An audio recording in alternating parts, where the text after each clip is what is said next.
ದರ್ಶನ್ ಅವ್ರ ಬಗ್ಗೆ ಮಾತಾಡಿದ್ರಿ ಅಂತ ಹಾಗೆ ತಿರುಗ್ಬಿಟ್ಟಿದ್ದ. ಅದೇ ಈ ದರ್ಶನ್ ಶಿಷ್ಯಂದ್ರೆಲ್ಲ ಈ ಥರ ಇರೋರು ಅಂತ ನನಗೆ ಅನ್ನಿಸ್ತಾ ಇದೆ. ಮೊನ್ನೆ ಯಾರೋ ಮೈಸೂರಿಂದ ನನಗೆ ಕೆಟ್ಟ ಮೆಸೇಜ್ ಹಾಕಿದ್ದ, ಸ್ಕೂಲ್ ಸ್ಟೂಡೆಂಟ್ ಅಂತೆ. ಅವನು ಪೊಲೀಸರಿಗೆ ಹೇಳಿ ವೆರಿಫೈ ಮಾಡಿ, ಮೈಸೂರು ಪೊಲೀಸ್ ಕಮಿಷನರ್ ಕಡೆ ಯಾರಿಗೋ ಹೇಳಿದೆ, ಅಲ್ಲಿ ವೆರಿಫೈ ಮಾಡಿದಾಗ ಅವನು ಹುಣ್ಸೆ ಹಣ್ಣು ಮಾಡ್ತಾರಂತೆ ಅವರಪ್ಪ ಅವ್ರ ಮಗ. ಕೇಳಿದ್ರೆ ಕೈ ಕಾಲು ಹಿಡ್ಕೊಂಡು ಫೋನಲ್ಲಿ ಹೇಳ್ತಾರೆ. ಅಂದರೆ ಇವ್ರು ಮಾಡೋದೆಲ್ಲ ಈ ಥರ ಕೆಲಸಗಳು. ಅವ್ರ ಬ್ಯಾಕ್ಗ್ರೌಂಡ್ಗಳು ಹುಡ್ಕೊಂತ ಹೋದಾಗ ತುಂಬ ಐ ಥಿಂಕ್ ತುಂಬ ಕೆಟ್ಟದಾಗಿದೆ. ಸೊ ನಾನು ಹೇಳೋಕ್ಕೆ ಅಂತಂದರೆ, ಅನ್ಯಾಯವಾಗಿ ಸುಮ್ಮನೆ ನಮ್ಮ ಹತ್ರ ಬಂದು ತಗಲಾಕಣಕ್ಕೆ ಹೋಗ್ಬೇಡಿ. ನಮ್ಮ ಟೀಮು ಅಷ್ಟೇ ವರ್ಕ್ ಮಾಡ್ತೀವಿ. We are more powerful than ಪೊಲೀಸ್ಗಿಂತ ಹೆಚ್ಚಾಗಿ ಇಮಿಡಿಯೇಟಾಗಿ ಮಾಡ್ತೀವಿ. ಈಗ ಮೊನ್ನೆ ಪೂಜಿತ ಬಗ್ಗೆನೂ ಹಾಕಿದ್ದು, ನಾನು ಪೊಲೀಸ್ ಕೊಟ್ಟಿಲ್ಲ. It was my teams work, ನಾವೇ ಮಾಡಿದ್ದು ಅದನ್ನು.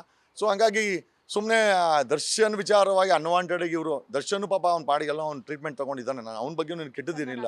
ಕೇಳೋಳಿದ್ದೆ, ದರ್ಶನ್ ಅವ್ರ ಬಗ್ಗೆ ಒಳ್ಳೆ ಅಭಿಪ್ರಾಯನೇ ಇತ್ತು. ಅವ್ರ ಕುಟುಂಬ ಆದಷ್ಟು ಬೇಗ ಅವ್ರು ಒಂದಾಗಬೇಕು, ಅವರು ಜೈಲಿಂದ ಆದಷ್ಟು ಬೇಗ ಬರಬೇಕು, ವಿಜಯಲಕ್ಷ್ಮಿ ದರ್ಶನ್ ಅವರು ಮಕ್ಕಳ ಜೊತೆ ಎಲ್ಲರೂ ಚೆನ್ನಾಗಿರ್ಬೇಕು ಅನ್ನೋದು ನಿಮ್ಮ ಥಾಟ್ ಆಗಿತ್ತು. ನನ್ನೊಟ್ಟಿಗೆ ಕೂಡ ಮಾತಾಡಿದ್ರಿ. ಸಡನ್ ಆಗಿ ಒಂದು ವರ್ಷ ಅಂದ್ರೆ ಒಂದು ಸ್ವಲ್ಪ ದಿನ ಆದ್ಮೇಲೆ ದರ್ಶನ್ ಅವ್ರ ಬಗ್ಗೆ ನೀವು ನೆಗೆಟಿವ್ ಆಗಿ ಮಾತಾಡೋದಕ್ಕೆ ರೀಸನ್ ಅವರು ಅಭಿಮಾನಿಗಳು ನಿಮ್ಮ ಬಗ್ಗೆ ಕೆಟ್ಟದಾಗ ಮಾತಾಡಿದ್ರು ಅಂತ. ದರ್ಶನ್ ರಿಲೀಸ್ ಆಗಿದ್ದು ಇಮಿಡಿಯೇಟ್ ಆಗಿ ಸೆಕೆಂಡ್ ಡೇನೇನೆ ಈ ದರ್ಶನ್ ಅಭಿಮಾನಿಗಳು ಏನು ಮಾಡ್ತಾರೆ ಅಂತಂದರೆ, ಗಾಡಿನ ಐ ಥಿಂಕ್ ಧ್ವಂಸ ಮಾಡ್ತಾರೆ. ಸೊ ನಮ್ಮ ಪ್ರಶ್ನೆ ಏನಪ್ಪ ಅಂತಂದರೆ, ಮಾಧ್ಯಮ ಅನ್ನೋದು ಜನರ ಧ್ವನಿನ ನಾನೇ ಭಯ ಬೀಳ್ತೀನಿ. ಮಾಧ್ಯಮ ಮೈಕ್ ಇಟ್ಟರೆ ನನಗೆ ಭಯ ಆಗುತ್ತೆ. ಕಾರಣ ಯಾಕೆ, ನಾನು ಏನೇ ಪವರ್ಫುಲ್ ಇರ್ಬೋದು. This is the power of the people. ಇದು ಹಾಗಾಗಿ ಇವರು ನಿಮ್ಮನ್ನು ನಾವು ನಮ್ಮ ಜೊತೆಲಿ ಇಟ್ಕೊಳ್ಬೇಕಾದ್ರು, ಗೌರವಿಸಬೇಕಾದ್ರು. ಒಬ್ಬ ಪೊಲೀಸ್ ಕಮಿಷನರ್ ಬಂದರೂ ಕೂಡ ಒಬ್ಬ ರಿಪೋರ್ಟರ್ಗೆ ಮೇಡಮ್ ಅಂತ ಹೇಳ್ತಾರೆ. ಆ ನಿಟ್ಟಿನ ಒಂದು ಗೌರವವನ್ನು ಮಾಧ್ಯಮ ಜೊತೆ ನಾವೆಲ್ಲ ಇಟ್ಕೊಂಡಿದ್ದೀವಿ. ದನಗಳು ಅಥವಾ ಇವರು ಮೃಗಗಳೋ ಗೊತ್ತಿಲ್ಲ, ಧೂಳ್ ಮಾಡಾಕಿದ್ದಾರೆ. ಸೊ ಮಾಧ್ಯಮ ಕೈ ಇಟ್ಟಿದಾಗ ಮಾಧ್ಯಮದ ವಿಚಾರ ಇಟ್ಕೊಂಡು ನಾನು ಪ್ರಶ್ನೆ ಮಾಡಿದೆ. ಆಮೇಲೆ ನನ್ನ ಪ್ರಶ್ನೆ ಏನಪ್ಪ ಅಂತಂದರೆ, ಮಾಧ್ಯಮ ಪ್ರಸಾರ ಮಾಡಬಾರ್ದು ಅಂತ ದರ್ಶನ್ ಮತ್ತು ಕುಟುಂಬ ಅದ್ರ ಮೇಲೆ ಸ್ಟೇ ತೊಗೊಂಬಂದಿದೆ. ನೀವು ಮಾಧ್ಯಮ ಪ್ರಸಾರ ಮಾಡಬೇಡಿ ಅಂತ ನೀವು ಸ್ಟೇ ತೊಗೊಂಬರೋಂಥವ್ರು, ನಿಮ್ಮ ವ್ಯಕ್ತಿತ್ವ ಬಗ್ಗೆ ನಿಮಗೆ ಕಾಳಜಿ ಇರೋಂಥವ್ರು, ಅದೇ ಮಾಧ್ಯಮದನ್ನ ನಿಮ್ಮ ಹೆಸರು ಹೇಳ್ಕೊಂಡು ಗುಂಡಾವರ್ತನೆ ಮಾಡಿದಾಗ ದರ್ಶನ್ ಮಾತಾಡೋಕ್ಕಾಗಲ್ಲ. ದಿಗ್ಬಂಧನ ಇದೆ ಆತನಿಗೆ ಹೈಕೋರ್ಟಿಂದ. ವಿಜಯಲಕ್ಷ್ಮಿನೋ ಅಥವಾ ಈ ಸಂಜನಾ ಗಲ್ರಾಣಿ ಮಾತೆತ್ತಿದ್ರೆ ಮೈಕ್ ಇಟ್ಕೊಂತಾಳೆ ಆ ಭಾವನ. ಒಂದಷ್ಟು ಟೀಮ್ ಇದೆ ಆತಂದು. ಒಂಥರ ಈ ಅವ್ರುಗಳನ್ನ ಏನು ಹೇಳ್ಬೇಕೋ ಗೊತ್ತಿಲ್ಲ. ಪ್ಯಾಸಿಫೈಯರ್ಸೋ ಅಥವಾ ಕೂಲರ್ಸೋ ಅಥವಾ ಏನು ಹೇಳ್ಬೇಕು ಅವ್ರುಗಳಿಗೆ ನಮ್ಮ ಭಾಷೆಯಲ್ಲಿ ಗೊತ್ತಿಲ್ಲ. ಮಾತೆತ್ತಿದ್ರೆ ದರ್ಶನ್ ಬಗ್ಗೆ ಡಾ ಡಾ ಡಾ ಡಾ ಅಂತ ಬರ್ತಾವಲ್ಲ.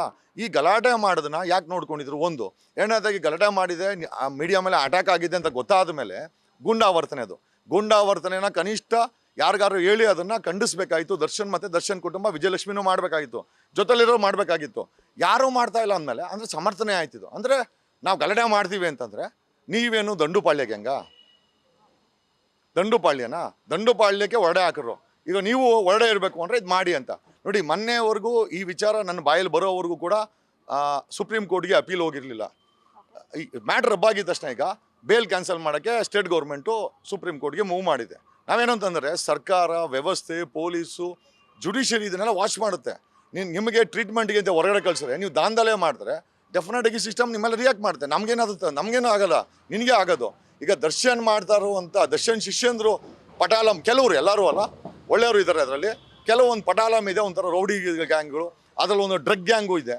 ಈ ಡ್ರಗ್ಗನ್ನು ಕೂಡ ಡಿಸ್ಟ್ರಿಬ್ಯೂಟ್ ಮಾಡ್ತಾರೆ ದರ್ಶನ್ ಹೆಸರು ಹೇಳ್ಕೊಂಡು. ದರ್ಶನ್ ಗೊತ್ತಾಯ್ತೋ ಇಲ್ಲ ಗೊತ್ತಿಲ್ಲ. ಅದು ಈ ಶೆಡ್ಗಳು, ಈ ಟ್ರೋಲಿಂಗ್ ಗ್ಯಾಂಗ್ ಏನಿದೆ ಅವ್ರಿಗೆ ರೆವಿನ್ಯೂ ಬರೋದೇ ಈ ಡ್ರಗ್ ಡಿಸ್ಟ್ರಿಬ್ಯೂಷನಿಂದ.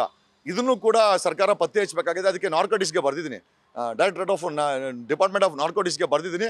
ಡಿಪಾರ್ಟ್ಮೆಂಟ್ ಆಫ್ ನಾರ್ಕೋಟಿಕ್ಸು ಇದನ್ನು ಇನ್ವೆಸ್ಟಿಗೇಷನ್ ಮಾಡ್ತಾ ಇದೆ.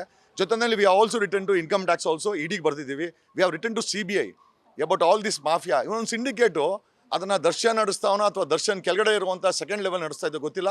ಒಂದು ಕಪ್ಪು ದುನಿಯಾ ಅಂತೂ ಕ್ರಿಯೇಟ್ ಇದೆ. ಆ ಕಪ್ಪು ದುನಿಯಾದಲ್ಲಿ ಮಾಡಬಾರ್ದೆಲ್ಲ ಮಾಡ್ತಾ ಇದ್ದಾರೆ. ಡ್ರಗ್ಸ್ ಇದೆ, ಹೆಣ್ಮಕ್ಳಿದ್ದಾರೆ, ಅಲ್ಲಿ ಧಮ್ಕಿಗಳಿದೆ, ದರೋಡೆ ಇದೆ, ರಿಕವರಿ ಇದೆ, ಎಲ್ಲ ಇದೆ. ಈ ದುನಿಯಾವನ್ನು ಬಿಚ್ಚಿಡ್ಬೇಕೀಗ. ಅದು ದರ್ಶನ್ ಮಾಡ್ತಾವನೋ ಅಥವಾ ಕೆಳಗಡೆ ಇರೋರು ಅವ್ನ ಹೆಸರು ಹೇಳ್ಕೊಂಡು ಮಾಡ್ತಾವ್ರೋ, ಒಟ್ಟಿನಲ್ಲಿ ಅದಂತೂ ನಡೀತಾ ಇದೆ. We are gone to break it open and concerned state ಗೌರ್ಮೆಂಟ್ಗೆಲ್ಲ ED CBIಗೆ ಹೋಗಿದೆ ಮ್ಯಾಟ್ರ್ ಇದು. ನಾವು the matter is under the vigilance of this. ಇವರಿಗೆ ತಕ್ಕ ಪಾಠವನ್ನು ಕಲಿಸ್ತೀವಿ. ಗ್ಯಾರಂಟಿ ನ್ಯೂಸ್, ಸುದ್ದಿ ಖಚಿತ, ನ್ಯಾಯ ನಿಶ್ಚಿತ.